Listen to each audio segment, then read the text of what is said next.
শুভ সকাল সবাইকে। কেমন আছো তোমরা সবাই?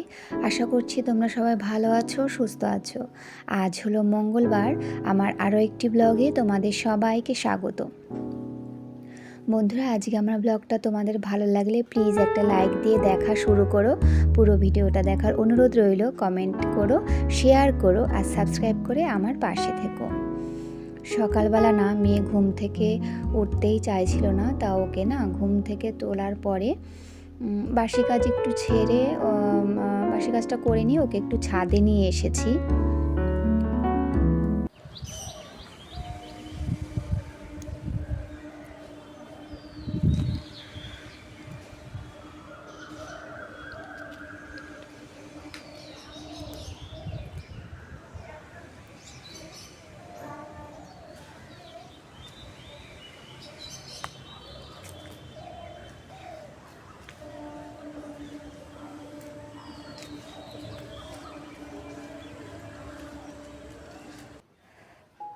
মানে ঘুমটা ওর ভাঙছিল না কিছুতেই, তা ওকে যখন আমি বললাম যে চল ছাদে যাবি, তখন ও এলো, এসে একটু হাঁটাচলা করছে।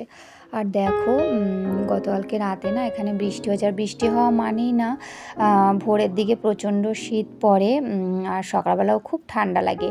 তবু সকালবেলাটা ওকে আমি নিয়ে এলাম, ওকে আনি না কখনোই, ওর ঘুমটা যাতে ভাঙে। আর ওকে না একটু বাদে একটু পড়াতে বসাবো, তো ওর আজকে থেকে লেখা পরীক্ষা শুরু হবে, তাই সকালে কিছুটা সময় পাবো, তাই পড়তে বসলে ঘুম ঘুম পাবে বলে ওর ঘুমটা যাতে পুরোপুরি চলে যায় এই জন্য একটু ছাদে নিয়ে এসেছি। আর আকাশের অবস্থা দেখো, পুরো ঘোলা হয়ে রয়েছে। আমার মেয়ে বলছে, মা সকাল কোথায়? আমি যে এটাই তো সকাল।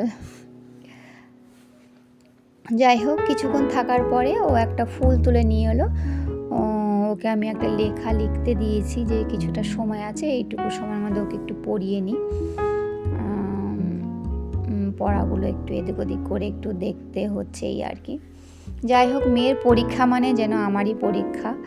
ওর পরীক্ষা নিয়ে আমি একটু ভীষণই চিন্তা করি আর কি। যতই নিচু ক্লাস ছোট ক্লাসে পড়ুক না কেন, একটু চিন্তায় থাকি। মানে অনেক সময় এরকম হয় যেটা পারছে সেটাও ভুল করছে, এই জায়গাতেই আমার একটু চিন্তা, জানো তো। আর কি করব বলো।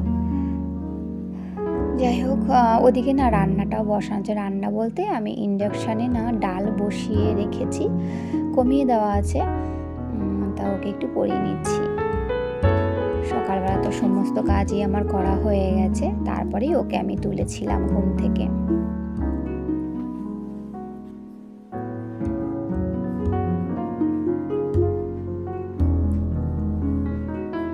তারপরে দেখো, আমি তো মেয়েকে স্কুলে দিয়ে এসেছি, ওর 12টা থেকে পরীক্ষা। এসে আমি এই মাছগুলো ভেজেছি, মোরলা মাছ। আর এটা হলো বোয়াল মাছ। বোয়াল মাছটা আমি বাড়িতে যখন ছিলাম সকালে তখনই ভেজেছিলাম, আর বাড়িতে এসে মোরলা মাছটা ভাজলাম। এবার আমি বোয়াল মাছটা রান্না করি, তোমরা দেখতে থাকো। এখানে আমি জিরে তেজপাতা ফোড়ন দিয়ে সমস্ত মশলা দিয়ে দিলাম। এটা তো অনেকটা মাংসর মশলার মতনই করতে হয়। আদা জিরে একটু ধনেও দিয়েছি বাটা, আর হচ্ছে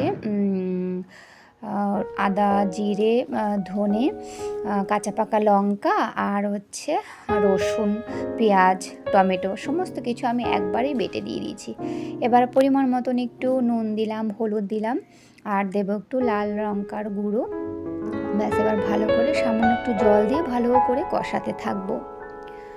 আমার সমস্ত বন্ধুদেরকে, দাদা ভাই দিদি ভাই বোন সবাইকে আমার অসংখ্য অসংখ্য ধন্যবাদ। তোমরা যারা আমার ভিডিওটা রোজ কন্টিনিউ করো, তোমাদের সবাইকে অসংখ্য ধন্যবাদ আমাকে এত ভালোবাসা দেওয়ার জন্য, আমার পাশে থাকার জন্য। আমিও চেষ্টা করব সব সময় তোমাদের পাশে থাকতে পারি, সেই চেষ্টা করে যাব। আর নতুন বন্ধু হয়ে থাকলে অবশ্যই আমার চ্যানেলটি সাবস্ক্রাইব করে আমার পাশে থাকতে পারো। মশলাটা কষানো হয়ে গেছে, এবার আমি জল দিয়ে দেব।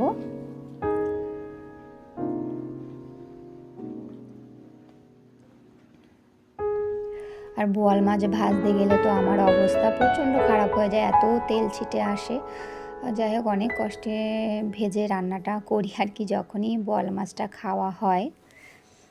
আর এই মাছটা একটু মাখা মাখা, মানে গা মাখা করলেই দেখি ভালো লাগে। একবারেও গা মাখা না, সামান্য একটু ঝোল ঝোল থাকবে, এভাবেই দেখি একটু খাওয়া যায়। আমি যদিও এই মাছটা অতটা পছন্দ করি না, কিন্তু কখনো সখনো আনলে একটু খাই আর কি। যাই হোক, একটু গরম মশলা দিয়ে দিলাম, গুঁড়ো গরম মশলা। রান্নাটা আমার হয়ে গেছে, আমি এবার নামিয়ে নেব। তারপর তো মেয়েকে আনতে চলে যাব।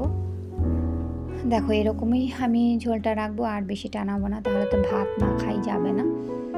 এরকম করলেই দেখি মানে এই বাড়িতে সবাই ভালো খায় আর কি।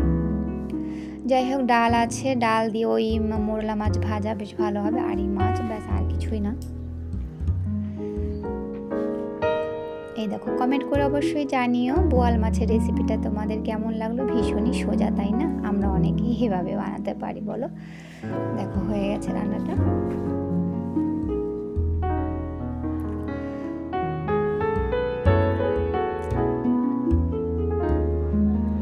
এবার দেখো মেয়েকে নিয়ে চলে এসেছি, প্রায় 3টে বাজতে যাচ্ছে, ওর 2:30টার সময় ছুটি হয়েছে, বাড়িতে চলেই এলাম। আর জানো, আমি যখন যাচ্ছিলাম তখন ঝিঝিরি বৃষ্টিও হচ্ছিল। আচ্ছা, তোমাদের সাথে একটা ব্যাপার শেয়ার করি। দেখো, আমি না মেয়েকে নিয়ে এসে আমি এই সামনে আমার এই রুমে যে খাটটা আছে, ওই খাটে একটু বসেছিলাম, মানে জামা কাপড় তখনও চেঞ্জ করিনি, আর মেয়েও বসেছিল। মেয়ে চেঞ্জ করে এসে না, মানে ও কি করছে দেখো, তোমাদের সাথে একটু শেয়ার করি। ওর আজই ইংলিশ পরীক্ষা ছিল, তো ওর প্রশ্নটা আর ইংলিশ খাতার সঙ্গে মেলাচ্ছে। আমি এটা না অনেকক্ষণ পরে দেখেছি, মানে আমি তো ফোন দেখছিলাম, ফোন ঘাঁটছিলাম একটু, তো অনেকক্ষণ বাদে ও আমাকে বলছে, মা দেখো এটা এরকম হয়েছে, ওটা ওরকম হয়েছে। যাই হোক, মানে যেটা পারেনি সেটা বলেছে, যেটা পেরেছে সেটা। আমি একটা জিনিস দেখে অবাক হচ্ছে যে ও এগুলো আবার মেলাচ্ছে, মানে ঠিকঠাক লিখেছে কিনা, এরকম একটা ব্যাপার। আর ওকে দেখে আমি একটা জিনিসই ভাবছিলাম যে ওর যা বয়স, ও যে ক্লাসে পড়ে, এই ক্লাসে আমি কি এরকম করেছিলাম কোনোদিন, আমার তো মনে পড়ছে না। কিন্তু ও এইগুলো করছে। ওর দাদু একবার এসে দেখে গেল, ওর দাদু তো অবাক হয়ে গেছে যে ও পরীক্ষা যেমনই দিক না কেন, কিন্তু ও এগুলো মেলাচ্ছে প্রশ্নের সঙ্গে আর এই খাতার উত্তরগুলোর সঙ্গে। তাই তোমাদের সাথে একটু শেয়ার করলাম। চলো, ভিডিওটা তাহলে এখানেই রাখি। তোমরা সবাই ভালো থেকো, সুস্থ থেকো। তোমাদের সাথে দেখা হবে আরও একটি নতুন ভিডিও নিয়ে।